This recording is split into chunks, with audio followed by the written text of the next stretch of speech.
예, 방금 소유과장 지원기 부르습니다. 반갑습니다.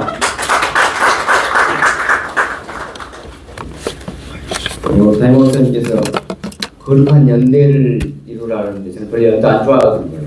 거룩한 연합을 고대하라. 저는 거룩한 연대를 고대합니다. 박수를 안 주네. 그러면 하나님께서 제가 하니까 안 되니까 하나님께서 거룩한 연합을 고대합니다. 네. 오늘 이제 그 차별금지법 제정 논의는 지난번에 제가 성시화 운동본부에서 또 대학교 연합회와 연합할 할 때 했는데 그걸 3분의 1로 줄여가지고 압축해서 합니다. 사실 차별금지법은 왜 만들어질까? 우리나라는 정말 이 차별에 대해서 엄청 뭐랍니까 이거 징크스가 있을 정도로 해서 국가인권위법이라는 게 아주 좋은 법이 만들어졌습니다. 그럼에도 불구하고 왜 차별금지법을 이렇게 7번이 아니라 저보니까 11번이 됐더라고. 이렇게 발의를 할까? 지금 이제 2026년 1월 9일 날도 또 발의를 했습니다. 사실은 국가인권위법 내용과 비슷한데 4가지 영역에서 성별 등을 이유로 분리구별 배제, 오버하거나 불리한 대우를 금지한다. 얼마나 좋습니까? 노무행위, 재활용역, 교육기관 직업훈련, 법령과 정치 집행 이런 데 다 금지하는데 그럼 우리가 왜 평등법 차별금지를 반대하는가? 저는 여러 가지 복잡하게 우리 법률가들은 이렇게 할 걸 필요 없고 우리는 3가지, 제가 우리 집에서 셋째인데 3가지만 딱 기억하면 좋을 것 같습니다. 첫 번째는 법률에서 성별의 정의를 바꾼다. 성별의 정의를 여성, 남성 이외에 제3의 성을 갖게 한다. 사실은 저는 차별금지법을 왜 반대하냐 그러면 딱 이것만 가지고도 충분히 우리가 설득할 수 있다 생각하거든요. 아니 도대체 여성, 남성 이외에 분류할 수 없는 성이라는 게 도대체 뭐냐? 그런 거 당신이 인정할 수 있겠습니까? 그것도 법률 때 규정한다는 게 저는 그래서 차별금지법 반대합니다. 이렇게만 하면 되지 않을까 저는 생각하고 사실 성적 지향이나 이런 것은 동성에 관련된 것이고요. 성별 정체성이 사실 가장 문제입니다. 학교에서 우리 교육감님도 오셨지만 학교에서 이제 성별 정체성이라는 교육, 성적 자기결정권과 같이 교육을 하는데 이 성별 정체성이라는 것은 사실은 젠더 아이덴티티 해가지고 제가 젠더 그림 그려놨는데 남자 여자를 내가 마음대로 선택하고 성진환 수술도 하지 않습니다. 요즘에 법원에서도 그런 걸 인정하겠다. 그런데 이제 성별 정체성뿐만 아니라 제가 말했던 차별금지법은 이렇게 성별뿐만 아니라 국적, 인종, 종교 다를 분리 구별을 금지한다. 그래서 저는 이 차별금지법은 구별금지법이다. 그래서 누구도 지킬 수 없는 법이다. 제가 예전에 이제 고 이상민 의원님께도 의원님 이 법 아무도 못 지킵니다. 그랬더니 자기가 딱 하더라고. 분리 구별을 못하게, 남자 여자 분리 구별을 못하게, 나이도 구별 못하게, 종교도 구별 금지 못하게, 사상과 정치적 의견 구별 금지 못하면서 의원님은 왜 민주당에 계세요? 하나도 모르겠어요.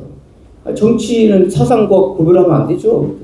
이런 거 분리 구별 못하는데 이렇게 분리 구별 못할 뿐만 아니라 이것을 말도 못한다. 분리 구별하는 것을 말만 하면 이 괴롭힘이에요. 너는 남자지, 너는 여자지, 너는 미성년자지. 이런 걸 분리 구별하면 이게 바로 괴롭힘이다. 이게 바로 혐오표현이다. 그래서 이것은 아까 말씀드린 19가지 영역뿐만 아니라 어떤 것도 하실까 구별하면 차별입니다. 그래서 우리는 반대한다.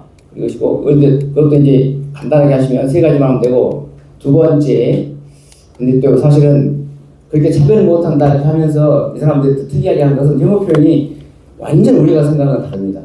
약자가 강자한테 하는 것은 혐오 표현이 아니에요. 강자가 약자한테 하는 것만 혐오 표현입니다.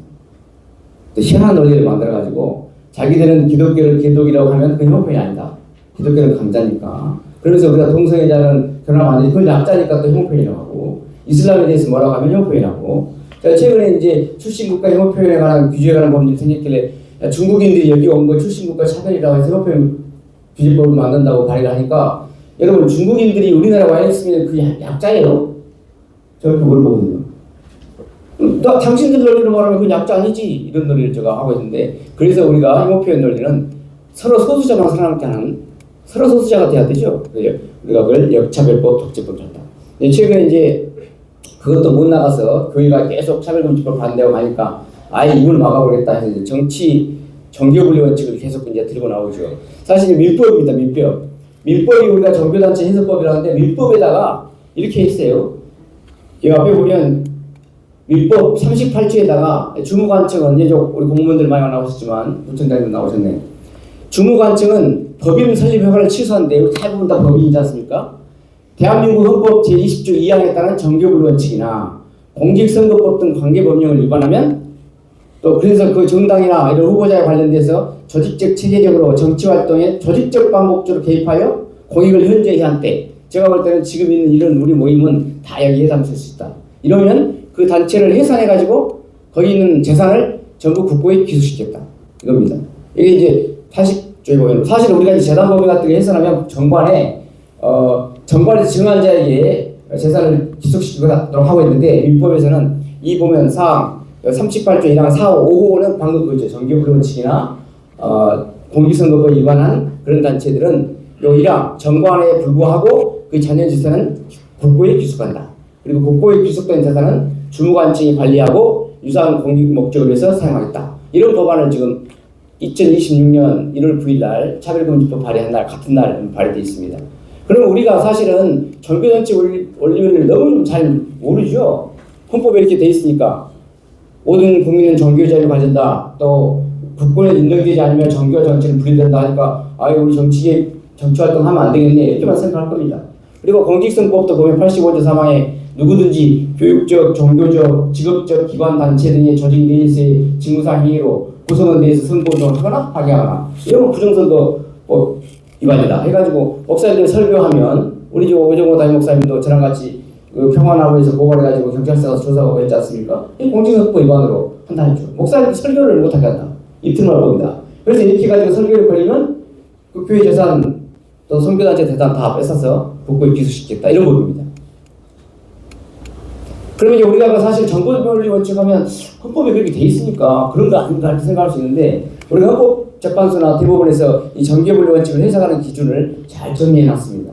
특별히 제가 이제 여기 보시면 헌법에서도 정교분리 원칙이 상호간의 간섭이나 영향력을 행사하지 않는 것이 맞지만 그렇지만 또 대한민국에는 우리 사회 공동체 구성원들 사이에 간섭하는 문화 요소로 인식되고 받아들일 정도로 이뤘다고 한다면 이런 것은 역사적 중요성이나 문화적 가치를 가진 것을 봐서 정교분리 원칙이 위반되지 않는다. 그게 사실은 이런 논리는 대부분도 이미 있습니다. 사실 이 대부분은 제가 이제 세종시의 불교문화체험 건립이 세종시를 새로 건립하면서 국민통일실 앞에다가 불교문화체험 건립비를 국고가 지원한다. 사실 국고에서 불교문화체험 건립비를 지원하면 정교분리 원칙이 위반이 아니냐 했더니 이런 논리를 갖고 있는 겁니다. 오늘날 종교적인 의식 또는 행사라도 하나의 사회 공동체의 문화적인 현상을 잘 잡고 있다는 것이므로 여기 이제 불교의 템플 스테이를 이렇게 말합니다. 어떤 의식이나 행사, 유흥물 등이 비록 종교식인 의식 행사를 할지라도 이미 사회 공동체 구성원들 사이에 간섭하는 문화 요소로 인식되고 있다면 전통 문화의 계승 발전이라는 문화국가 원리 부합해서 정교분리 원칙이 위반되지 않는다 이렇게 하는 겁니다. 그러면 저희들이 사실은 기독교에서의 우리가 이제 갖고 있는 기독교의 문화는 뭐라고 생각하십니까? 기독교의 문화. 우리 역사에서 우리가 이제 소송하다가 불교는 문화가 엄청 많더라고 문화 역사가. 기독교의 문화 역사는 무엇인가? 제가 이제 역사적으로 보면 사실 우리 헌법에 가장 중요한 건 뭐냐면 헌법책에 보면 헌법 전문에 대한민국은 유구한 역사와 전통을 가지고 있는데 우리 시장님께서 건국전쟁을 보시고 나왔는데 거기 뭐라고 하냐면 3.1운동으로 건립된 대한민국 임시정부의 보통과 4.19 민주주의 이념을 계승한다고 되어 있습니다. 그러면 3.1운동의 정신으로 건립된 대한민국 임시정부의 법통이 무엇인가? 그게 사실은 제일 중요한 거 아닙니까? 근데 건국전쟁을 보면 건국전쟁을 보시면 다 우리 대한민국에서 기독교의 법통이 나옵니다. 제가 이제 그 헌법 정교분리 원칙을 들어가는 계기를 보니까 대한민국은 불교는 고려시대에 불교가 지배했고 조선시대에 유교가 지배했고 천주교가 박해가 받았기 때문에 우리 헌법에서는 정교분리 원칙을 규정합니다. 이렇게 해놨더라고. 그래요? 천주교가 그렇게 박해를 받았던 과정 또 사실 우리가 이게 거기는 안 나왔지만 신사참배나 또 우리 건국전쟁 아까 말씀하셨을 때 우리 6.25 때 기독교가 박해받았던 사장들은 이렇게 안 쓰여있지만 우리가 그런 걸 주장해야 되지 않겠냐 생각하고, 또 사실 보십시오. 1919년 3.1운동 때 우리가 사실 3.1운동의 건국 정신을 계승한다고 하면 결국 3.1운동의 주역들에 대한 그 정신을 계승해야 되는 거 아닙니까?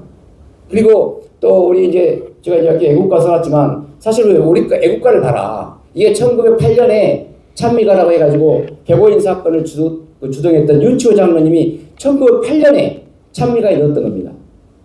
1908년에 찬미가 가사인데 제일 위에 이렇게 턴스, 올드 랑 사이런스 이렇게 됐지 않습니까? 이 할머니들이 딱 하면 이거 노래를 딱 해요. 그래서 제가 이제 강의 가면 1940년대 할머니니까 제가 어떻게 자기가 초등학교 1학년이 47년생이었다. 47년부터 48년까지 4학년 때까지는 4학년 때 6.25 전쟁이 일어났는데 노래를 딱 보니까 자기 이걸 딱 노래를 부르시더라고. 아, 우리 이렇게 불렀다. 그러더니 6.25 전쟁이 끝나고 나서 교과서를 날라주니까 그때 아니트의 작사, 작곡 된 노래를 주더라. 자기는 1953년에 처음 이제 풍구문을 배우면서 새로운 걸 배웠다. 1953년 때까지는 자기는 이 올드 앤 사이런스로 불렀다. 이게 1908년. 그리고 아니트 작가는 1936년에 해준 거다. 그렇기 때문에 우리는 우리 애국가를 봐라. 그리고 저 보면 어떻게 해요? 사진을 보면 이 기상과 이 마음으로 님군을 섬기며 괴로우나 즐거우나 나라 살아갈세. 여기 님군을 섬기며 그분이 여기를 충성을 다하는 바꾸는 과정이 우리 딸이 님군을 섬기며 하면은 좀 그 옛날에 구황실 때문에 그러니까 이걸 충성을 다함으로 개정했으면 좋겠습니다. 개설한다. 그리고 이제 우리가 그럼 애국가만 그러냐? 우리 다 알다시피 대한민국 헌법사에 보면 48년에 사실 재헌헌법사에서 만든 거잖아요. 여기 보면 다 알지 않습니까? 우리 재헌국회에서 이승만 대통령이 나와서 기도했던 거 1948년. 그리고 또 헌법 48조를 보면 이렇게 12조에 보면 지금은 정치와 종교가 분리된다지만 그 당시에는 종교는 정치에 분리된다 이렇게 돼 있었습니다. 이게 이제 63년에 개정되고 했지만 48년에 전문에도 대한민국 임시정부의 법통을 개정한다. 그래서 제가 이제 1919년 걸 만들어봤어요. 그럼 도대체 임시정부의 법통이라는 게 뭐냐? 제가 이제 1919년 4월 11일 제정된 법에 보면 선언문이 있습니다. 그리고 선서문이 있습니다. 선언문에는 신인 일치하여 중의가 협력한다. 그러니까 신과 인간이 일치해서 3.1운동을 일으킨다. 그리고 선서문에는 우리가 흘린 피는 신국 건설에 의한 기초이라. 선서문에 2천만 동포예요. 우리가 흘린 지금의 피가 신국 건설을 위한 기초이라 이렇게 되고 딱 보십시오. 7조 한번 읽어보세요. 대한민국은 신의 의사에 의해서 걸국한 정신을 세계에 발휘해서 나아가서 인류의 문화 및 평화에 공헌하기 위하여 국제연맹에 가입한다. 이게 대한민국 1919년 4월 11일 날 제정했던 임시헌장의 7조에 우리 대한민국은 신의 의사에 의해서 건립된 정신이고 우리가 3.1운동은 신의 의사에 의해서 한 것이고 우리가 하는 피가 흘린 것은 신국 건설을 건립하게 한 것이다. 이런 것을 우리가 법적으로 계승하고 우리 대한민국의 우리 기독교의 역사는 결국 이 정치에 개입하고 정치인들이 바르게 가입하는 거 이게 정치 개입이냐? 우리가 해야 될 당연한 우리 프로테스탄트의 사명이다. 이런 정신을 가지고 우리는 계속해서 법통을 이어가는 것이 맞지 않는가? 저는 그래서 이렇게 하는 것이 우리 기독교의 사명이다. 이렇게 가름하겠습니다. 감사합니다.